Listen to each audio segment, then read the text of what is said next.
우리가 진리로 믿고 따르는 이 기독교 신앙은 언제고 그 믿음이라고 하는 그 바탕 위에 세워 나가는 것입니다. 예를 들어 창조의 근원을 말씀하고 있는 창세기 1장 1절 잘 알고 있잖아요. 태초에 하나님이 천지를 창조하시니라. 이 말씀을 진리의 말씀으로 믿는다면 여러분들은 성경 전체를 믿음의 눈으로 바라보게 될 것입니다. 근데 만일 아니야, 그렇지 않아, 창조는 누가 만든 것이 아니고 자연의 현상에 의해서 저절로 만들어진 거야, 이렇게 생각한다면 그러면 과학적인 근거를 찾고자 할 것입니다. 진화론이나 또는 빅뱅 이론이나 또는 천체 물리학을 통해 창조의 근원을 찾고자 할 것입니다. 이럴 때 언제고 과학이 최종적으로 답을 못하는 부분이 있어요. 어떤 부분입니까? 예를 들어 아무것도 없는 빈 공간이 있었다. 거기에서 창조가 시작이 되었다 하면 그 우주의 빈 공간은 어떻게 조성이 되었는지, 그런가 하면은 또한 눈에 보이지 않지만 흘러가는 시간이 있습니다. 시간이 있음을, 흘러가고 있음을 누구나 다 알아요. 그러나 이 시간은 또 누가 창조했는지, 빛은 누가 만들었는지, 공기는 누가 만들었는지, 대기는 어떻게 형성이 된 것인지, 내 육체는 어떻게 만들어졌어요? 엄마 아빠가 서로 사랑해서 내 육신이 만들어졌다 손 치더라도 그러면 보이지 않는 내 영혼은 누가 만들었는지,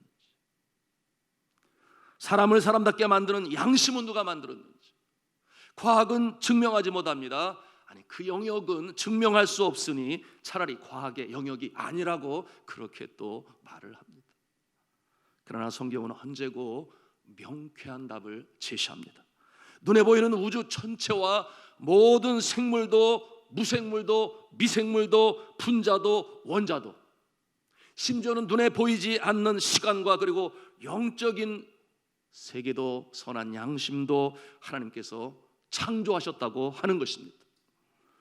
그러기에 기독교 신앙은 언제고 과학을 뛰어넘는 믿음을 전제로 그렇게 출발하는 것입니다. 그러므로 성경이 이렇게 말씀하죠. 믿음이 없이는 하나님을 기쁘시게 하지 못하나니, 하나님께 나아가는 자는 반드시 그가 계신 것과 또한 그가 자기를 찾는 자들에게 상 주시는 이심을 믿어야 할지니라. 믿습니까? 믿음이 얼마나 소중한지 그렇게 강조하고 있어요.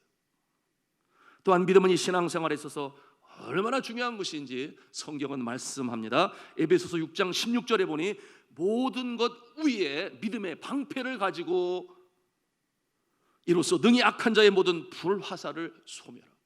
무슨 말씀이에요? 믿음이 있으면 이 세상의 모든 악한 세력과 대결하여 승리할 수 있다. 믿음의 방패로 그렇게 표현하고 있습니다. 또 말씀합니다. 믿음으로 병이 나을 수 있다고 그래요. 그러니 예수 그리스도께서 이르시되 따라 내 믿음이 너를 구원하였으니 평안히 가라, 내 병에서 놓여 건강할지어다. 예수님께서는 그렇게 선포하셨는데 그야말로 그 믿음으로 말미암아 병마가 물러가게 되었어요. 또한 이 믿음과 병고침의 연관성에 대해서 우리가 이해를 넓히는 그와 같은 말씀으로 주셨는데, 마태복음 15장 28절에 말씀합니다. 이에 예수께서 대답하여 이르시되 여자여 내 믿음이 크도다, 내 소원대로 되리라 하시니 그때로부터 그의 딸이 나으니라. 이런 말씀이 있어요. 무엇을 배웁니까? 딸은 사랑하는 엄마의 그 믿음으로 인해서 딸이 낫게 되었다, 그 말이에요. 무엇을 말씀하고 있습니까? 믿음 그 자체가 사람을 낫게 하느냐? 그것이 아니라고 하는 것이죠. 그 믿음을 보시는 하나님께서 그 믿음을 보시고 낫게 하신다, 그 말이에요. 그러니 이 어린 딸이 무슨 믿음이 있었겠어요? 원인도 모르고 있는 거예요. 그런데 어머니의 믿음을 보시고 하나님께서 그 딸의 병을 고치셨다. 그러니 다시 말씀드립니다마는 믿음 자체의 능력이 아니라 믿음을 하나님께서 보시고 고쳐주시는 하나님이심을 믿으시기를 바랍니다. 또한 믿음은 성장을 하기도 하고 그러나 지키지 못하면 그냥 사라지고 말아요. 성경은 말씀합니다. 빌립보서 1장 25절에 내가 살 것과 너희 믿음의 진보와 기쁨을 위하여 너희 무리와 함께 거할 이것을 확실히 아노니. 무슨 말씀이에요? 믿음의 진보, 믿음이 자라날 수 있다, 그렇게 말씀합니다. 또한 믿음을 지켜야 될 것을 강조하고 있는데요, 디모데후서 4장 7절에 보니 나는 선한 싸움을 다 싸우고 나의 달려갈 길을 마치고, 그 다음에 뭐라고 하냐면 믿음을 지켰으니, 그렇게 말씀하고 있어요. 믿음을 지켰다. 그러니 지키지 못하면 이 믿음은 사라지고 마는 것이 바로 이 믿음인 것이에요. 또한 믿음은 우리 신앙의 최고의 목표인 이 구원을 이룸에 있어서 우리 인간편에서 아주 가장 중요한 역할을 합니다. 성경은 말씀하죠. 하나님이 세상을 이처럼 사랑하사 독생자를 주셨으니 이는 저를 믿는 자마다 멸망치 않고 영생을 얻게 하려 하심이라. 여러분, 이 구원은 하나님께서 이루신 것이죠. 하나님께서 그의 독생자들 예수 그리스도를 이 땅에 보내심으로 말미암아 우리의 죄를 다 짊어지시고 십자가에 달려 돌아가십니다. 우리의 죄를 다 도말하셨어요. 그러므로 구원을 이루신 분은 분명히 하나님이신데 은혜로 되어진 것인데 우리 인간편에서 무엇을 한 것이 아무것도 없어요. 그럼에도 불구하고 우리가 이 구원을 얻는 것은 바로 그와 같은 사실을 믿음으로 말미암아 우리에게 구원이 임하는 줄로 믿으시기를 바랍니다. 특별히 십자가의 구원을 믿는 이 믿음이 있는 자는 심지어 이 세상을 살아갈 때 믿음으로 말미암아 승리로운 인생, 복된 인생으로 살아갈 수 있음을 성경은 우리에게 가르쳐주고 있어요. 로마서 10장 11절 말씀, 10장 11절 말씀 같이 찾아가서 읽도록 하겠습니다. 시작. 성경에 이르되 누구든지 그를 믿는 자는 부끄러움을 당하지 아니하리라 하니. 자, 그러니 이 주를 믿는 믿음이 강한 자는, 믿음이 있는 자는 세상이 아무리 강팍하고 세파가 거세고 사방팔방으로 우겨싸움을 당하고 그야말로 진퇴양난의 위기에 있는다 할지라도 그 주를 향한 믿음으로 말미암아 거뜬히 이겨나가는 것입니다. 그러니 믿음이 얼마나 소중해요? 믿음이 얼마나 중요합니까? 부끄러움을 당하지 않는다. 이 믿음이 여러분에게 있기를 저는 주님의 이름으로 축원합니다. 그러니 믿음은 정말 대단한 것이구나, 믿음은 정말 중요한 것이구나, 내가 믿음을 가져야 되겠구나, 이런 마음을 갖지 않을 수가 없어요. 어떻게 우리가 믿음을 가질 수 있겠습니까? 주여 나에게 믿음을 주세요, 믿음을 주세요. 그렇게 부르짖어 매일같이 기도하면 믿음이 임할까요? 이에 대하여 성경이 우리에게 그 답을 주고 있습니다. 이 믿음, 오늘 우리가 이 말씀을 통해서 찾아보고자 하는 것인데요, 자, 이 믿음은 정말 중요한 것임을 우리의 삶 가운데도 우리는 목도하고 있습니다. 경험하고 있어요. 지난 주일에 예배를 마치고 나서 너무 감사한 일이 있었어요. 그 기쁜 소식에 저는 감사의 눈물을 흘렸습니다. 오랫동안 기도해 왔습니다. 아기를 갖게 해주세요. 아기를 갖게 해주세요. 물론 본인 당사자들은 얼마나 간절히 기도했을까요? 저도 기도하고 우리 모든 교우들이 다 같이 기도했습니다. 우리 정성민, 하소영 부부지요. 특별 새벽 기도 주간 중에 병원에 가서 알게 되었다고 그랬어요. 임신한 것입니다. 너무 감사해서 기도하는데 감사합니다. 마음은 감사한데 눈에서는 눈물이 나. 그리고 이 젊은 부부도 감사와 감격으로 눈물을 흘렸습니다. 감사를 기도할 때 다른 말이 나오지 않더라고요. 감사합니다. 하나님 감사합니다. 응답해 주셔서 감사. 그랬는데요. 자, 이와 같은 모습이 우리 교회 우리 젊은 어머니들 중에 4번째 일이에요. 너무 감사하죠. 좀 감사하다고 고개 좀 끄덕이세요. 오늘날 인구 절벽의 시대 아닙니까? 정말 자녀를 낳는 것이 애국하는 것임을 누구나 다 인정을 해요. 어느 교회에서는 3번째 아기를 낳으면 성지순례 시켜준대요. 그래서 우리 교회도 적용하고 싶은데 아직 그런 케이스를 보지를 못하고 있습니다. 자, 런던의 옥스포드 연구소에서 이미 발표를 했습니다. 데이빗 콜먼이라고 하는 학자, 옥스포드 대학 교수는 저출산으로 인한 인구 소멸 국가 1호가 대한민국이 될 것이다. 너무나 충격적인 발표 아니겠습니까?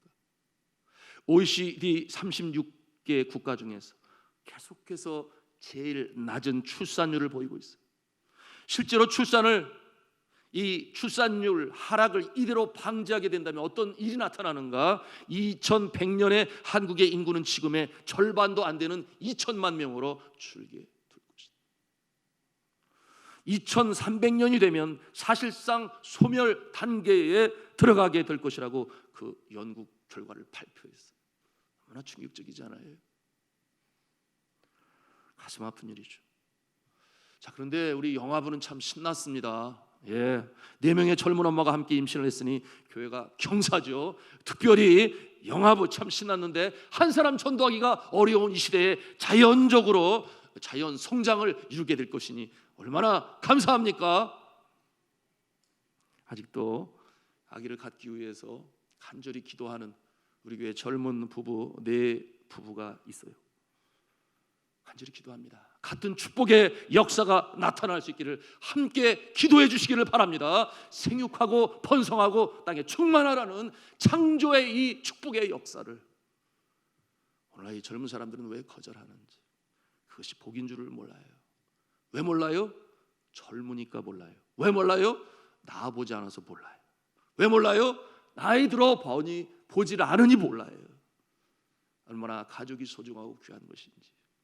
우리가 인생의 길이 험하고 힘들고 때로는 가장으로서의 무거운 책임을 가지고 있다가도 자녀들 자라나는 모습만 보아도, 그저 밥상에서 냠냠쩝쩝 맛있게 먹는 모습만 보아도 저절로 힘이 나는 것이, 그러니 하나님께서 자녀를 우리에게 선물이라고 말씀하시고 기업이라고 그렇게 말씀하시지 않으셨겠습니까? 자, 그런데 이 기쁨의 소식을 저에게 전해준 이 자매가 그로부터 며칠 뒤에 저에게 감사하다고 하면서 이런 메시지를 보내왔어요. 주님께서 기도에 응답하실 줄 믿고 또 믿었습니다. 주님께서 이 기도에 응답하실 줄을 믿고 또 믿었습니다. 사랑하는 성도 여러분, 믿음은 역사를 이루는 줄로 믿으시기를 바랍니다. 믿음이 중요해요. 우리가 이 시간 한번 우리 그 자매가 얘기한 그 믿음, 우리의 마음에 한번 다졌으면 좋겠는데 따라서 하겠습니다. 주님께서 기도에 응답하실 줄을 나는 믿고 또 믿습니다. 나는 믿고 또 믿습니다. 아멘이에요. 나는 믿고 또 믿습니다. 그러니 그런 아름다운 결과가 나타나는 것이잖아요.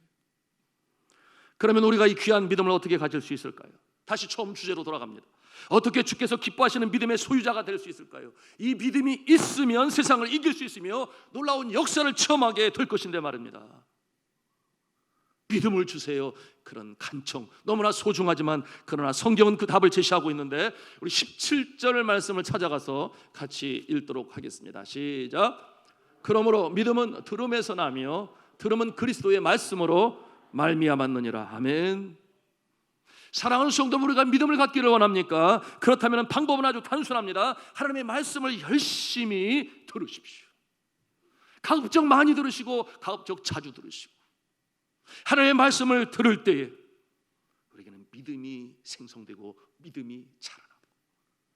그러니 이 강단을 통해서 최종이 말씀을 선포할 때에 아멘으로 받아들이시고 말씀을 믿음으로 마음에 담으시기를 바랍니다. 그것이 우리의 믿음의 성장의 가장 중요한 원리임을 오늘 말씀을 통해서 우리가 배우는 거예요. 그러니 전도도 최고의 방법은 뭐냐? 전도의 방법도 최고 방법은 자꾸만 하나님의 말씀을 들을 수 있는 기회를 갖도록 하게 하는 것입니다. 어찌하든지 수단 방법을 가리지 아니하고 주님 전에 인도해서 주의 종의 입술을 통해 선포되지 않는 말씀을 자꾸만 듣게 해야 하고요. 그런가 하면 제가 구역장님들에게 보내고 있습니다만은 그 주에 설교 영상을 그것을 가지고 또 전도하는 대상자에게 이렇게 보내게 되는데, 그렇게 해서든지 여하튼 자주 주의 말씀, 하나님의 말씀을 듣는 것이, 그럴 때 우리의 믿음이 성장하는 줄로 믿으시기를 바랍니다. 굉장히 중요하죠. 그런데 어느 분은 교회에 와서 설교 시간에 되면 찬송 부를 때까지도 잘 찬송하고 너무 은혜가 충만한 것 같은데 설교가 시작이 되어지면 천천히 에너지가 이렇게 가라앉기 시작을 하다가 눈을 감고 고개를 끄덕이기 시작하고 좋습니다. 이 시간에 감사하게 한 사람도 안 졸고 있어서 너무 감사해요. 자, 조는 남편을 아내가 옆에서 미안하니까 쿡쿡 찌르잖아요.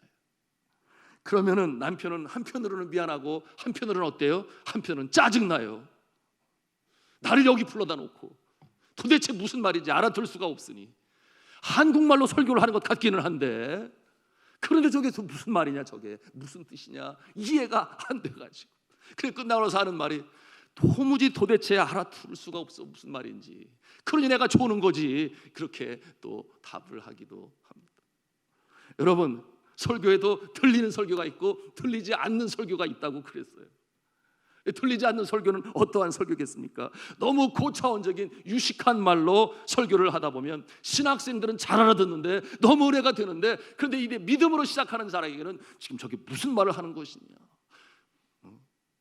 예정이 무슨 말이냐, 신적 작정이 무슨 말이냐, 이런 말을 들을 때 이해가 되지 않아요. 물론 그와 같은 모습은 복음을 전하는 설교자의 잘못이겠죠. 눈높이가 안 맞은 거죠.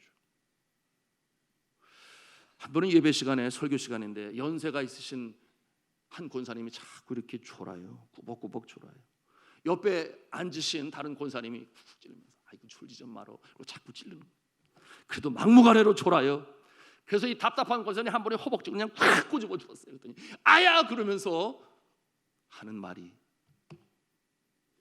내가 목사님이 졸게 만들어서 내가 조는 거지 내가 잘못해서 조냐? 그렇게 말을 해요.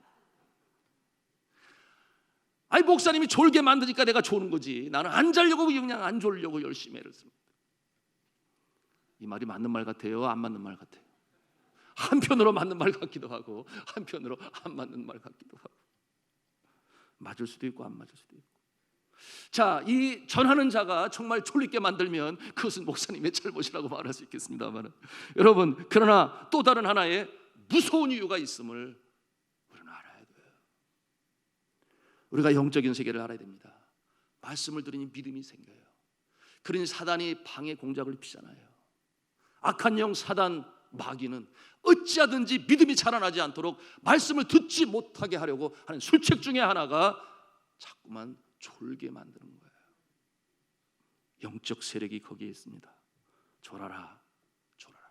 그 성경이 뭐라고 말을 하는가 하면 고린도후서 4장 4절에 말씀합니다. 그 중에 이 세상 신이 믿지 아니하는 자들의 마음을 혼미케 하여 그리스도의 영광의 복음의 광채가 비치지 못하게 함이니, 그렇게 말했어요. 이 세상 신이라고 그랬어요. 믿지 아니하는 자들의 마음을 혼미케 해서 복음의 광채가 비치지 못하도록, 그러니 졸음오게 하는 것 또 하나의 사단 마귀의 술책인 것입니다. 물론 너무 피곤해서, 육신이 너무 피곤해서 졸음이 올 때 있어요. 제가 군에 있을 때 연대 군종병이었습니다. 그러니까 뭐 대대에 가서도 말씀을 전하고 연대에서도 복음을 전하고, 연대 목사님이 한 분밖에 안 계셨거든요. 그 예하 대대는 4개 대대에 전차 대대가 있고, 그래서 정신없이란 말은 안 좋은 말이지. 하여튼 열심히 복음을 전하는데 주일날 이 병사들이 나오면 영락없이 이 맨 앞에 앉아 있는 부대는 계속 졸아요. 그들이 누구냐? 신병들이에요. 쫄병들. 얼마나 고단하겠습니까? 육신적으로. 운동도 의무로 해야 돼. 하기 싫어도. 축구도 해야 되고. 그러니 이 군대에서 하는 일도 많은데 육신적으로 지치니 교회에 오니 얼마나 좋습니까? 거기에는 쫄병도 없고 고참도 없어요. 거기에는 아무도 간섭하지 않아요. 그리고 찬송 소리, 고향의 분위기, 그러니 저절로 잠이 오지 않겠습니까? 그러니 하나님께서 약속하신 바, 하나님께서는, 여호와께서는 사랑하시는 자들에게 잠을 주시는도다. 그것이 아주 현장에 현실로 이루어지고 있는 장이 바로 그것입니다. 깨우지 않아요. 물론 육신적으로 그렇게 고단하고 힘들면 하나님께서 잠을 주실 수도 있습니다. 그런데 그와 같은 모습은 굉장히 예외적인 모습이죠. 어떤 믿음이 좋으신 할머니께서 평소에 전도를 많이 하시는 분이신데, 그런데 그만 원치 않게 병에 걸리게 되었습니다. 그래서 병원에서 1년 가까이 입원을 해야 되는데 그 마음에 전도하지 못하니 마음에 부담이 돼요. 건강할 때도 열심히 전도하는 분이셨으니 병상에 누워서도 어떻게 전도할 수 있을까 그렇게 또 생각하고 골똘히 생각하는 가운데 하나님께서 할머니의 마음에 아주 귀중한 지혜를 주셨어요. 할머니는 아르바이트 학생을 고용했습니다. 그리고 그 대학생에게 하루에 3시간에서 4시간 정도 성경을 읽어달라고 했습니다. 내가 병이 들어 말씀을 읽지 못하니 여기 옆에서 성경을 읽어주게. 그러면 내가 일주일에 얼마를, 그리고 한 달이면 얼마를 그렇게 내가 수기부로 주겠네. 그렇게 했어요. 자, 이와 같은 말에 그 액수가 작지 않기 때문에 또 그 일이 어렵지도 않기 때문에 학생이 곁에서 성경을 읽어주며 알바를 합니다. 마태복음, 마가복음, 누가복음, 요한복음 이 순서대로 쭉 읽습니다. 그러다가 이 복음과 연관되어진 구절이 나오게 되면, 예를 들어서 주 예수를 믿어라 그리하면 너와 내 집이 구원을 받으리라, 이런 중요한 구절이 나오면 할머니가 지금 뭐라고 그랬어? 내가 못 들었는데 다시 한번 읽어줘 보게. 그렇게 얘기해요. 그러면 또 이 젊은 학생이 주 예수를 믿어라 그리하면 너와 내 집이 구원을 얻으리라. 그런데 이 학생이 그 말씀이 마음에 감동이 안 닿는 것처럼 보이면 한 번 더 읽어주시게, 그렇게 또 얘기를 해서 또 읽게 만들고, 그러는 가운데 놀라운 것은 그 학생이 그 말씀이 감동이 되니, 성령이 그 마음에 역사하게 되니 저가 죄를 돌이키고 회개하며 주님을 예수로 영접하게 되었다는 것 아니겠습니까? 이와 같은 방법을 통해서 1년 안에 10명에게 복음을 전했다 그랬어요. 10명이 예수를 믿게 되었다고 그랬어요. 무엇을 보여줍니까? 믿음은 들음에서 나며 들음은 예수 그리스도의 말씀으로 말미암느니라. 그것은 너무나 중요한 진리의 말씀이니 우리가 믿음이 강하여지고 견고해져서 이 광야와 같은 세상을 승리로운 삶으로 살아가기 원한다면 주의 말씀을 경청하시기 바랍니다. 말씀을 자꾸 읽고 묵상하시기 바랍니다. 주님께서 우리의 믿음을 성장시켜 주실 줄로 믿습니다. 자, 우리 함께 이제 14절 15절 말씀을 함께 읽도록 하겠습니다. 14절 15절입니다. 시작. 그런즉 그들이 믿지 아니하는 일을 어찌 부르리요? 듣지도 못한 일을 어찌 믿으리요? 전파하는 자가 없이 어찌 들으리요? 보내심을 받지 아니하였으면 어찌 전파하리요? 기록된 바 아름답도다 좋은 소식을 전하는 자들의 발이여함과 같으니라. 아멘. 주님께서 가장 기뻐하시는 일이 무엇이겠습니까? 잃어버린 영혼들이 죄로부터 돌이켜서 주님의 은혜 안에 들어와서 하나님께서 예비하신 그 축복과 은혜를 누리며 이 땅에 살아가는 것 아니겠습니까? 그리고 나서 이 땅을 떠날 때는 저 천국에서 영생 복락을 누리는 것이 하나님이 우리를 향하신 선하신 뜻인데요. 전하는 자가 없이 어찌 들으리요? 들음이 없이 어찌 믿음이 생기리요? 어찌 구원을 받으리요? 이와 같은 모습 주님께서는 오늘 우리에게 말씀하고 계신 것입니다. 그러니 영혼들이 주님 앞에 돌아가기 위하여 심지어는 사랑하는 조국을 떠나고 가족을 떠나고 먼 나라 이방인의 땅에 물설고 낯선 곳에서 풍토가 달라요, 언어가 달라요, 음식이 달라요. 그곳에서 20년을 산들 30년을 산들 그 안에 동화되지는 못해요. 문화가 다르기 때문에 그리스도의 복음으로 서야 할 뿐만 아니라 끝까지 손님의 모습으로 있다가 그 나라에서 주님의 품에 안기는 것이 선교사의 모습인 것이에요. 금년에 우리 교회가 39주년을 맞이하면서 정말 감사할 것이 무엇인가? 저는 제일 먼저 감사할 것이 무엇인가? 금년에 우리 교회가 2가정을 선교사로 파송을 했고, 그리고 또 한 가정 선교사를 이제 또 보내고자 합니다. 그것이 제일 마음에 저는 기뻐요. 왜냐하면 주님이 제일 기뻐하시는 일이니까. 땅 끝까지 이르러 복음을 증거하는 일을 주님께서 명하셨으니 유언처럼 남기셨어요. 승천하시기 전에 너희는 가서 모든 족속으로 제자를 삼으라, 가르쳐 지키라, 세례를 주라.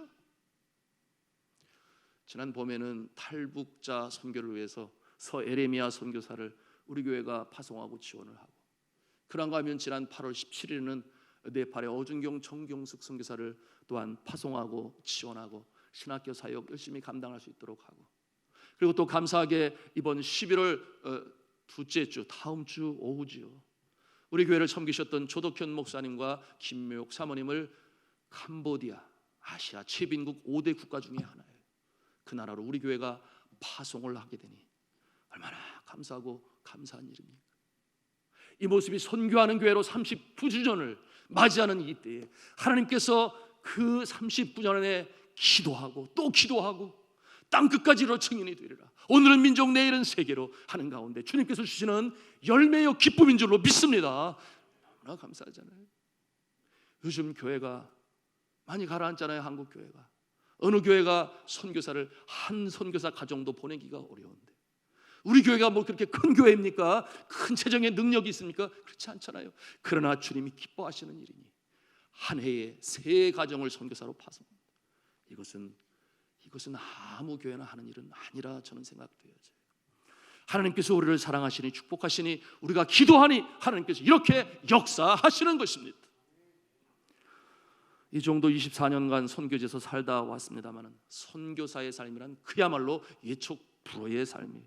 하루도 은혜가 없이는 견디기가 어려운 것이 바로 이 선교지이죠. 후진국에서는 풍토병의 위협이 있습니다. 다친 지역에서는 테러리스트의 위협이 있습니다. 언제 어떻게 어떠한 표현을 당할지 몰라요. 우리의 상상 그 이상입니다. 여러분, 호주 출신 선교사님 중에 그레이엄 스테인즈라고 하는 선교사님이 있어요. 인도로 파송을 받아서 인도 동부에 있는 오리사주에서, 여러분 한센병 아십니다. 과거에 문둥병이라고 그러죠. 한센 병자를 위해서 30년 동안 헌신했어요. 그런데 예기치 않은 일이 벌어집니다. 1999년 1월 인도의 마노하루 부근 바리파다에 있는 병원 밖에서 자동차에 타고 있었는데, 그리고 그의 2 아들이 함께 타고 있었는데, 힌두 교도들이 다가왔으면 문을 못 열게 하고 거기에 불을 질러버린 거예요. 여러분, 이 소식 들은 분 기억하실 거예요. 나가고 싶어도 나갈 수가 없었습니다. 창과 화살, 막대기와 곤봉으로 무장한 힌두 교도들이 차문을 열지 못하게 하고 불을 질렀어요. 이 끔찍한 사건이 그렇게 벌어지게 되었어요. 이 사건이 일어난 뒤에 살인자를 재판에 회부하라는 국제적인 압력 때문에 이 인도 경찰이 이 사건에 연루된 사람들을 잡아들이게 되었는데 24명 이상이었습니다. 모두 힌두교 결사대원이었는데요, 그들은 민족적 종교적 신념을 가지고 그런 잔인한 일을 저질렀다 그랬어요. 너무나 가슴 아프고 끔찍한 일이었어요. 선교사는 그렇다 손 치더라도 그 어린 생명들까지 왜 피를 흘리고 그렇게 죽어야 하냐 그 말이에요. 그런데 오늘 성경은 15절에 뭐라고 말씀했어요? 보내심을 받지 아니하였으면 어찌 전파하리요. 기록된 바 아름답도다 좋은 소식을 전하는 자들의 파리요함과 같으니라 라고 말씀하고 있습니다. 우리의 마음에 질문이 있는 것이에요. 어떻게 그럴 수가 있는가? 그 성경 말씀이 그렇다면 그 선교사를 그곳에 보내신 것이 하나님이 보내신 것이 맞습니까? 그렇게 우리는 질문할 수 있지 않겠습니까? 그런가 하면은 이 선교사님의 발걸음이 아름다워야 되는데 정말 그 모습이 아름다운 것입니까? 이렇게 우리가 의아해할 수 있습니다. 이 남편과 2 아들을 여위인 이 아내 부인 글래디스라고 하는 분은 이 불태워진 생명이라는 책을 통해서 그 사건 이후의 일들을 세상에 알렸습니다. 사건이 있은 그녀에게 힘이 된 것은 남편의 장례식에 참여한 수백 명의 한센병 환자들이었습니다.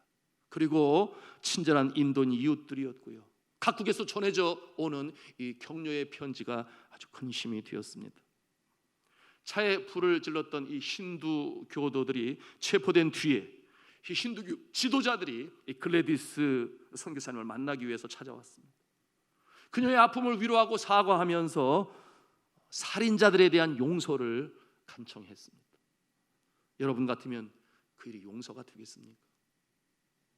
30년 동안이나 인도에서 그 한센병에 걸린 사람들을 위해서 그렇게 헌신했습니다. 그렇게 잔인한 방법으로 아이들까지 죽였는데 용서가 쉽게 되겠습니까? 너무나 어려운 일이잖아요. 그런데 이 글래디스 선교사님은 저들을 용서했습니다. 그들을 용서한다고 말하는 순간에 참으로 경험하지 못했던 깊은 그 영성의 세계를 체험할 수 있었다 그랬습니다. 글래디스의 용서로 그들이 살고 있던 작은 마을, 학교가 세워지게 되었어요. 그녀의 그 예수님을 닮은 그 용서의 행위에 감동을 받은 힌두교 지도자들이 그곳에서 그레이엄 선교사를 기념한 학교를 세워준 것이에요. 그런데 이 학교는 6만 명이 살고 있는 곳에 한 개의 학교가 있을 정도로 학교가 너무나 부족해 교육을 받을 수 없는 그와 같은 곳에 이제 새롭게 학교를 세우게 된 것입니다.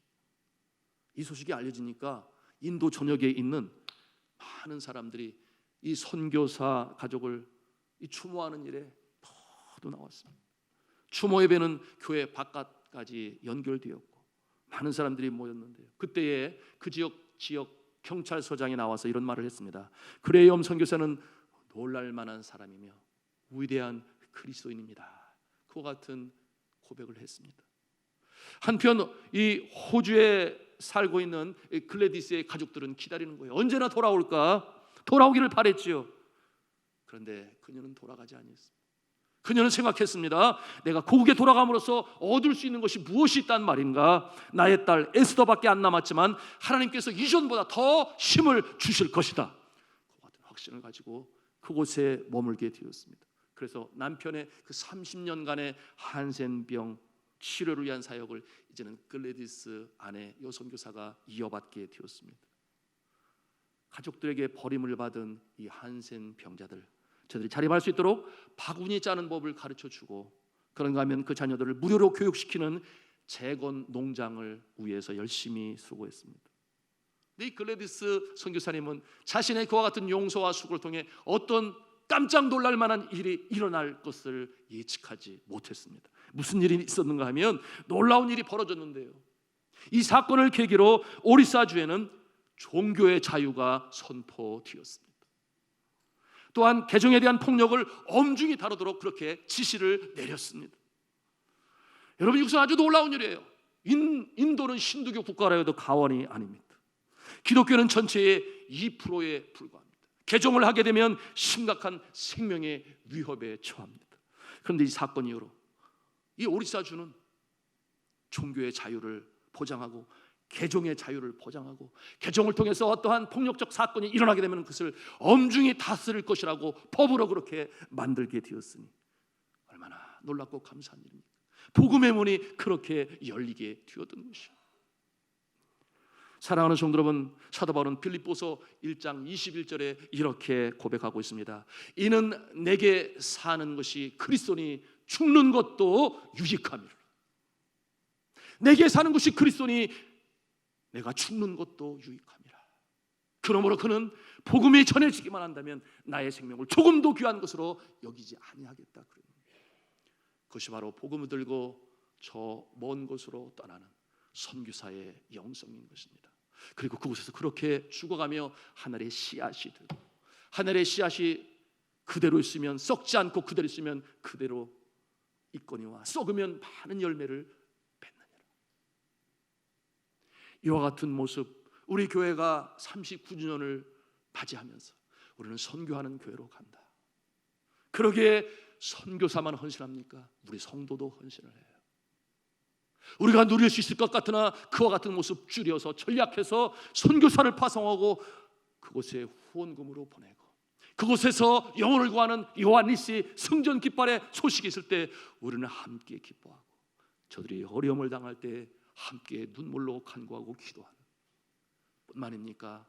오늘은 민족, 내일은 세계라고 그랬으니 땅 끝에서 복음을 전하는 저들이 있으니 우리는 이곳에서 복음을 전하는 자의 모습으로 이웃들에게 그 잃어버린 영혼들을 향하여 복음을 전하는 모습 우리에게 있을 때에 하나님께서 우리에게 복을 더하시고 승리로운 인생, 복된 인생, 보람 있는 인생으로 이끌어 나가실 줄로 믿습니다. 이와 같은 모습이 39주년을 맞이하는 우리의 심령 가운데 풍성이 넘치고 주의 말씀을 통해 믿음으로 성장하시고 승리하시는 저 여러분 다 되실 수 있기를 저는 주님의 이름으로 축원합니다.